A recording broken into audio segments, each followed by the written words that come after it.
I'm the founder, CEO of Triple Green Environmental Development Foundation. The background is most times in Nigeria, when we pass law, people are not carried along. So at the end of the day, the law enforcement and implementation becomes a problem. Triple Green Environmental Development has been on ground for years, looking at ways how we can have a law on single-use plastic. And thankfully, we have a House Committee on Environment of the House of Assembly that is forward-looking, and they moved a motion sometimes 2 weeks ago on how to ban single-use plastic in Ekiti. So with that on motion, we don't want to move to the phase of public hearing where they will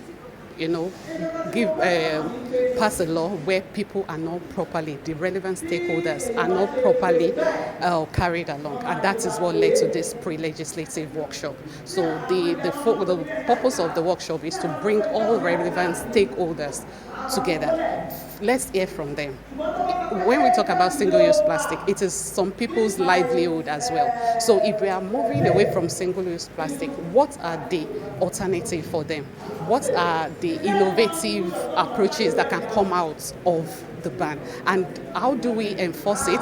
Let's hear from the government agency, the enforcement agency, how we can enforce it properly so that people will key into it, and enforcement and implementation process will also be easy. And that is what led to this pre-legislative workshop. We have government agencies, we have Table Water, Pure Water Association present, we have our market women, we have waste pickers, we have students, we have academia, we have people from Ministry of Health, Ministry of Education, so that we can integrate it into the school curriculum as well. So we have all the relevant hoteliers as well, supermarkets, all the relevant stakeholders. We bring them together. Let's hear them during the focus group discussion. Let's hear them. Let's hear their problem. Let's even ask them that if this bill becomes law, how are they going to key into it? How are they going to transition from single use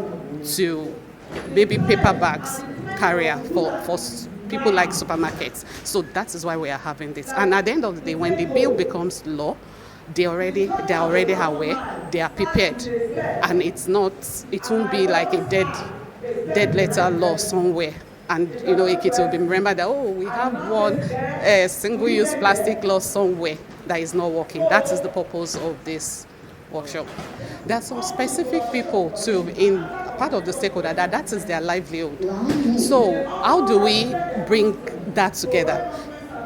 We believe that by engaging, we won't just make law and then we start enforcing immediately. It has to be face by face. So from this workshop, if it comes out that, we need 2 years to be able to transition properly from single use, for instance, supermarkets that uses nylon. So if from this workshop that we are able to discuss during the focus group that we need so space for us to be able to educate our customers and transition properly from single use.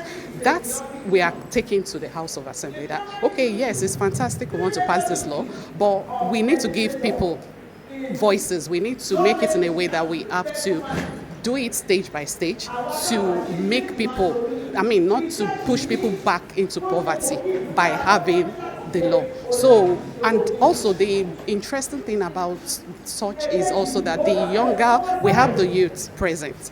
This will give them ideas of innovative solutions to single-use plastic. If we ban single-use plastic, people will start thinking, what are the other alternatives that we can use? And this will bring green skills.